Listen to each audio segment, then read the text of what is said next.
ક્યાંથી ઊભી થઈ તો એ વિશે આપણે જરા ચર્ચા કરીએ તો આપણે જે અગાઉ શ્રેણી અને સમાંતર અવરોધોના જે જોડાણ માટેના નિયમો ભણ્યા કે અવરોધોને શ્રેણીમાં જોડેલા હોય સમાંતરમાં જોડેલા હોય તો આ દરમિયાન કેવા કેવા સૂત્રોના ઉપયોગ કરી અને આપણે સર્કિટની અંદર કે કોઈ પરિપથની અંદર તેનો કુલ અવરોધ છે મેળવી શકીએ છીએ પરંતુ કેટલીક એવી સર્કિટ હોય છે કેટલાક એવા પરિપથો હોય છે કે જેની અંદર સાદા શ્રેણી કે સમાંતર જોડાણના અવરોધોના જે સૂત્ર છે એ લાગુ પડતા નથી તો તે માટે આપણે કિર્ચોફે આપેલા બે નિયમો છે ખૂબ જ ઉપયોગી થઈ શકે છે જેની અંદર પ્રથમ નિયમ છે કે જંક્શનનો નિયમ હવે જંક્શન એટલે શું તો સૌથી પહેલા આપણે જંક્શનની વ્યાખ્યા સમજીએ તો જંક્શન એટલે પરિપથની અંદરનું કોઈ એવું બિંદુ કે જ્યાં ધ્યાનથી સમજજો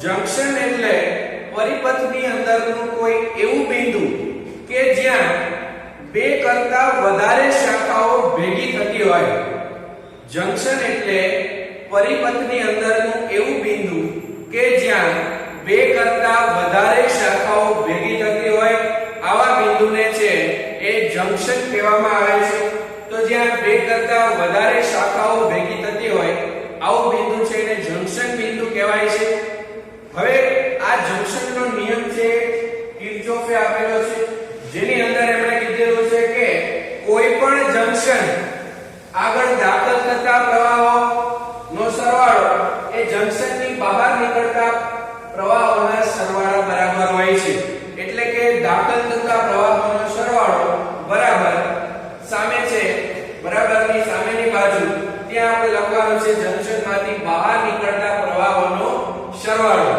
તો અહીંયા આપણે એના માટેની આકૃતિ જોઈએ છે અહીંયા ધારો કે કોઈ 5 શાખાઓ આપેલી છે જેની અંદર આ જે શાખા છે ત્યાં અહીંયા આપણે લખી શકીએ કે I1 છે એ જંક્શનની અંદર જતું બિંદુ છે અહીંયા આપણી પાસે O છે જંક્શન બિંદુ છે તો આ જંક્શન બિંદુ આપણી પાસે એને નામ આપી દઈએ આપણે O તો અહીંયા આગળ I1 પ્રવાહ છે જંક્શનની અંદર જાય છે I2 પ્રવાહ છે બહાર નીકળે છે I3 છે બહાર નીકળે છે I4 પણ બહાર નીકળે છે અને I5 છે એ પ્રવાહ અંદર જાય છે તો આપણને નિયમમાં કીધું છે એ પ્રમાણે જંક્શનની આગળ અંદર દાખલ થતા પ્રવાહો કયા કયા છે તો કે અંદર જતા પ્રવાહો એટલે સૌથી પહેલા આપણે લખી શકીએ I1 બીજો અંદર જતો હોય એવો પ્રવાહ આપણી પાસે છે I5 તો બીજું લખી શકીએ આપણે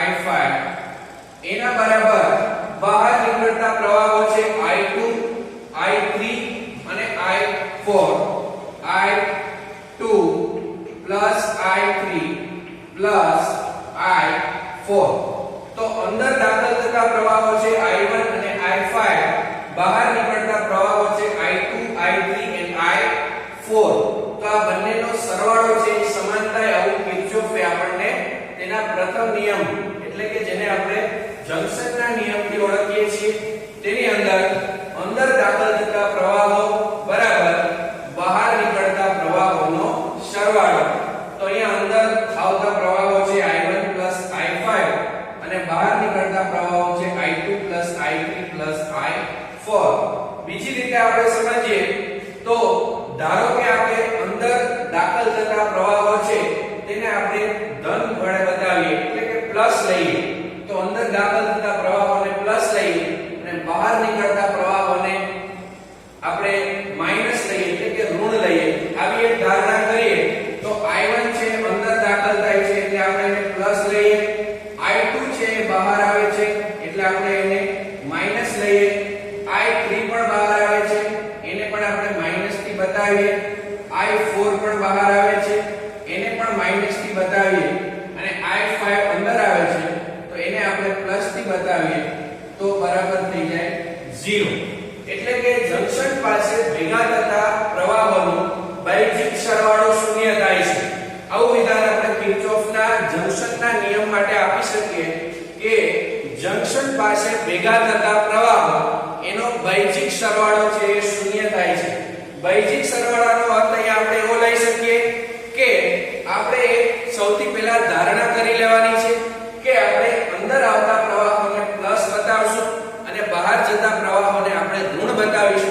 તમે અંદર આવતા પ્રવાહોને પ્લસના બદલે માઈનસ બતાવી શકો, પરંતુ જો અંદર આવતા પ્રવાહોને આપણે માઈનસ તરીકે બતાવીએ તો બહાર જતા પ્રવાહોને આપણે પ્લસ બતાવવાના છે. તો આ તમામનો બૈજિક સરવાળો શૂન્ય થાય છે. અહીંયા આપણે જોઈએ તો આ 3 ને આપણે બરાબરની ડાબી બાજુ લઈ જાય તો આ ત્રણેય પ્લસના બદલે માઈનસ સંખ્યા થઈ જાય છે, તો પણ બરાબર શૂન્ય આવે છે. એટલે બેમાંથી કોઈ પણ રીતે તમને યાદ રાખવામાં સરળતા રહે એ રીતે તમે યાદ રાખી શકો છો. તો આ તો જંકશનનો નિયમ જે કિર્ચોફ નામના વૈજ્ઞાનિકે વિદ્યુત પરિપથના અલગ અલગ જોડાણો છે એના નિરાકરણ માટે, તેના સોલ્યુશન માટે આપેલ છે. ત્યારબાદ વાત કરીએ આપણે લૂપના નિયમની. તો કિર્ચોફે આપેલો બીજો નિયમ એટલે કે છે લૂપનો નિયમ. અહીંયા લૂપ શબ્દનો અર્થ આપણે એવો કરવાનો છે, લૂપ એટલે કોઈ બંધ ગાળો. જે કોઈ બંધ ગાળો છે એને આપણે અહીંયા લૂપ તરીકે વ્યાખ્યાયિત કરેલ છે. તો લૂપના નિયમની અંદર કિર્ચોફ કેવું કહે છે કે અવરોધો અને વિદ્યુત કોષો ધરાવતા કોઈ પણ બંધ ગાળામાં એટલે કે લૂપમાં, અહીંયા લૂપ શબ્દનો અર્થ થાય છે બંધ ગાળો. લૂપ શબ્દનો અર્થ અહીંયા આપણે લેશું બંધ ગાળો. તો આ લૂપ એટલે કે બંધ ગાળો. તો અવરોધો અને વિદ્યુત કોષો ધરાવતા કોઈ પણ બંધ ગાળામાં સ્થિતિમાનના ફેરફારોના બૈજિક સરવાળો શૂન્ય હોય છે. સ્થિતિમાનની અહીંયા વાત કરવામાં આવી છે. તો આ તમામ સ્થિતિમાનનો ફેરફાર છે એનો બૈજિક સરવાળો છે આપણે શૂન્ય લેવાનો છે. આવો આપણે કિર્ચોફે તેના લૂપના નિયમમાં કીધું. તો લૂપનો નિયમ સમજવાનો આપણે પ્રયત્ન કરીએ. તો અહીંયા આપણને એક સર્કિટ આપેલી છે, એક પરિપથ આપેલો છે. આની અંદર આપણે કોઈ એક બંધ ગાળો પસંદ કરવાનો છે, એટલે કે કોઈ લૂપ પસંદ કરવાનું છે. તો ધારો કે આપણે અહીંયા લૂપને નામ આપીએ. તો અહીંયા હું નામ આપું છું A B C D E અને અહીંયા નામ આપીએ આપણે F. તો અહીંયા આપણે લૂપને નામ આપી દીધા A B C D E F. હવે આની અંદર આપણે લૂપ વિચારીએ તો જે બિંદુથી શરૂ કરીએ એ જ બિંદુએ ફરી પાછા આવી જઈએ એટલે એક લૂપ છે પૂર્ણ ગણાય છે. તો A B C D અને A આ આપણે લૂપ વિચારીએ તો અહીંયા આપણે લખી શકીએ કે loop A B C D અને A માટે. તો લૂપ ABCD A એના માટે આપણે કિર્ચોફના બીજા નિયમની એટલે કે કિર્ચોફના લૂપના નિયમની વાત કરીએ. તો અહીંયા આગળ એક આપણે વસ્તુ એ યાદ રાખવાની છે કે આપણે સૌથી પહેલા લૂપની અંદર કોઈ યાદચ્છિક દિશા પસંદ કરવાની છે. યાદચ્છિક દિશા એટલે અથવા તો આપણે ઘડિયાળના કાંટાની દિશામાં એટલે કે ક્લોકવાઇઝ અથવા ઘડિયાળના કાંટાની વિરુદ્ધ દિશામાં એટલે એન્ટી ક્લોકવાઇઝ, આ બેમાંથી કોઈ એક દિશા આપણે સમઘડી દિશા અથવા તો વિષમઘડી દિશા યાદચ્છિક રીતે પસંદ કરવાની છે. તો અહીંયા આગળ આપણે ધારો કે આ લૂપ લઈએ, એમાં આપણે ઘડિયાળના કાંટાની દિશામાં આપણે મુસાફરી શરૂ કરીએ. તો આને સમઘડી દિશામાં અહીંયાથી શરૂ કરીએ આપણે બિંદુ A થી. તો જ્યાં જ્યાં અવરોધ આવે અથવા તો બેટરી આવે ત્યાં ત્યાં આપણે વિદ્યુત સ્થિતિમાનનો તફાવત લેવાનો છે. ફરીથી જ્યાં જ્યાં અવરોધ આવે અથવા તો જ્યાં જ્યાં બેટરી આવશે ત્યાં આપણે વિદ્યુત સ્થિતિમાનનો તફાવત છે લખવાનો છે. હવે આ વિદ્યુત સ્થિતિમાનના તફાવતની અંદર જો અવરોધની અંદર વાત કરવામાં આવે તો અવરોધની અંદર જો આપણી મુસાફરીની દિશા અને પ્રવાહની અહીંયા જે પરિપથમાં બતાવેલી છે એ દિશા, ફરી એક વખત આપણી મુસાફરીની દિશા અને જે અવરોધની અંદર આપેલી છે અહીંયા જે પરિપથમાં એ દિશા, જો આ બંને દિશાઓ એક સમાન હોય તો આપણે ત્યાં વિદ્યુત સ્થિતિમાનનો તફાવત છે ઋણ લેશું.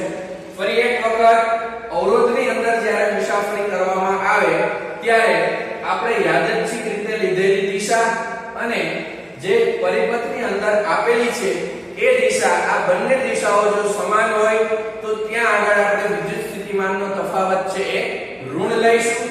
જો આ બંને દિશા એકબીજાની વિરુદ્ધમાં હોય તો આપણે ત્યાં વિદ્યુત સ્થિતિમાનનો તફાવત છે એ ધન લેવાનો છે.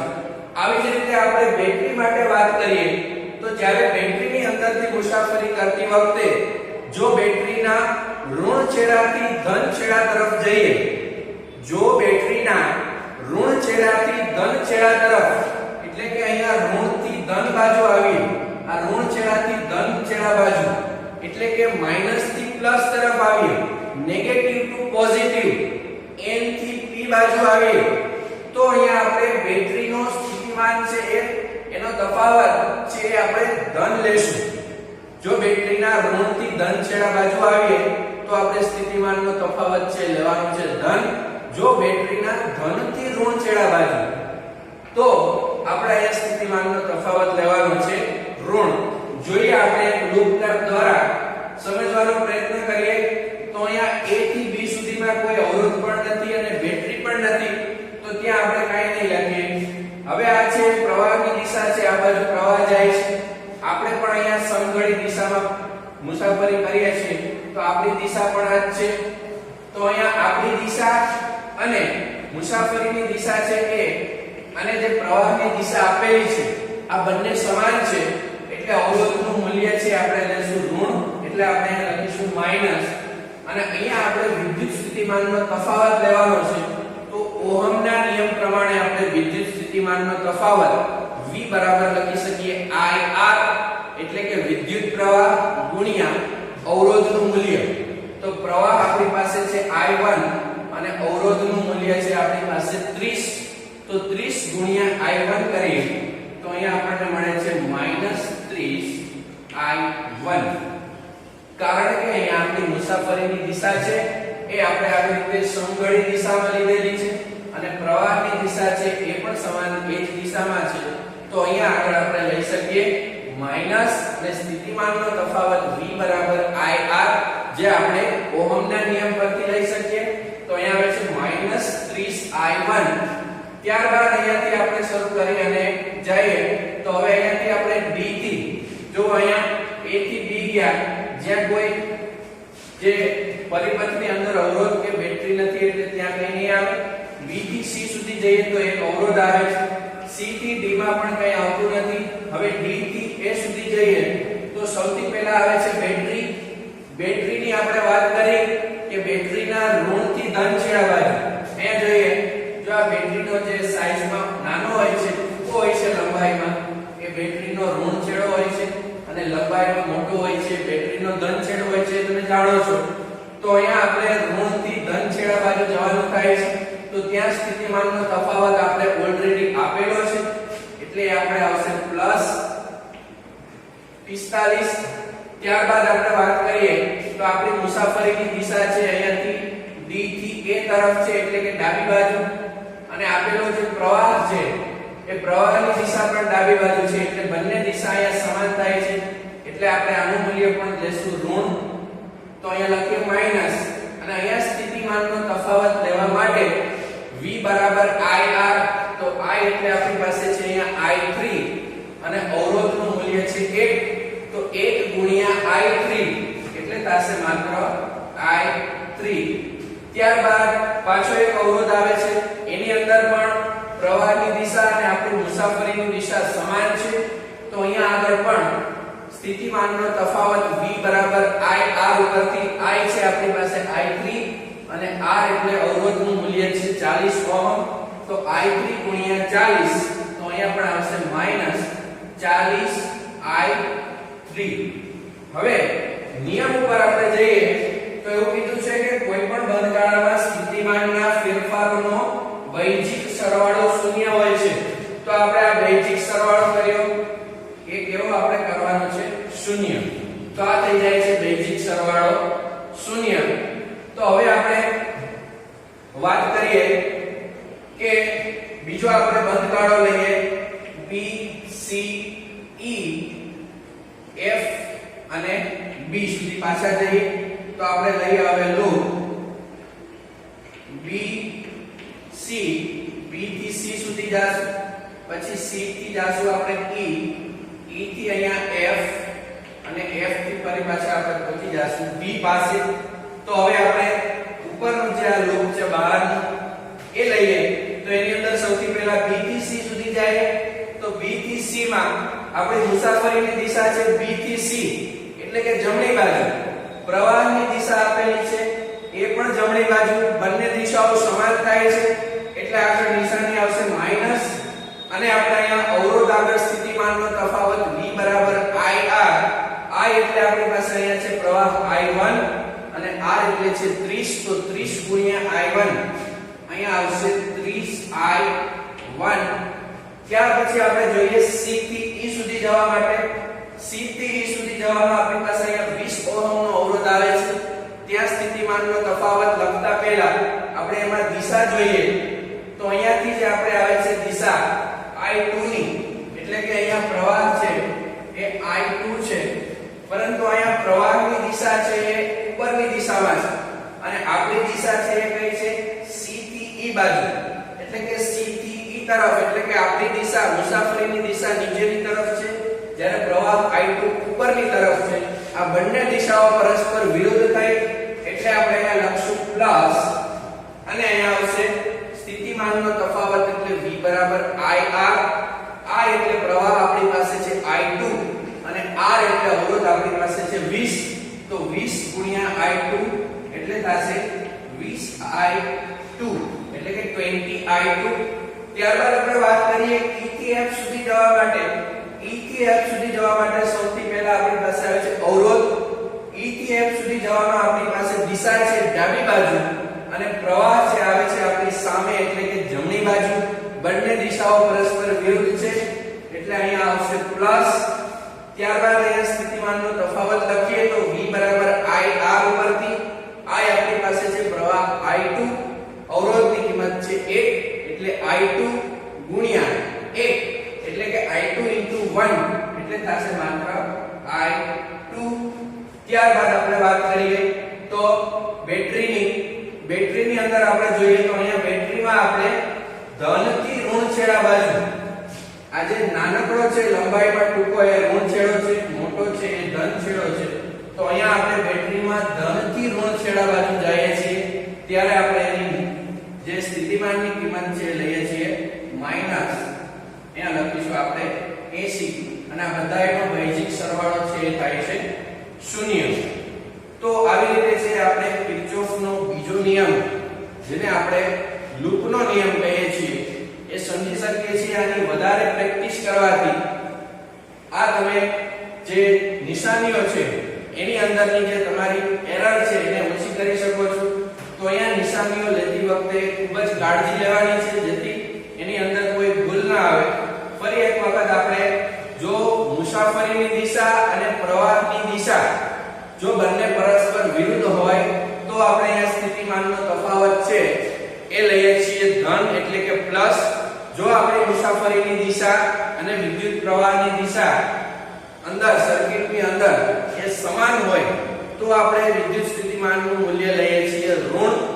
એવી જ રીતે બેટરીની અંદર જો ધન છેડાથી ઋણ છેડા બાજુ જવામાં આવે તો સ્થિતિમાનનું મૂલ્ય આપણે લઈએ છીએ ઋણ, અને જો બેટરીની અંદર આપણે ઋણ છેડાથી ધન છેડા બાજુ જઈએ તો આપણે જે એના સ્થિતિમાનનું મૂલ્ય છે એ લઈએ છીએ આપણે પ્લસ. તો અહીંયા સ્થિતિમાનનો તફાવત છે બેટરીની અંદર ઋણથી ધન બાજુ જઈએ તો આપણે લઈએ છીએ ધન અને ધનથી ઋણ બાજુ જઈએ તો આપણે લઈએ છીએ ઋણ. તો વધારે આની પ્રેક્ટિસ છે કરવાથી આ નિયમો છે એની અંદર નિપુણતા પ્રાપ્ત કરી શકાય છે. તો આની સતત પ્રેક્ટિસ છે એ આપ ઘરે છે એ કરી શકો છો. જો બીજી કોઈ સમસ્યા હોય તો આપ કોમેન્ટની અંદર લખી શકો છો. ધન્યવાદ.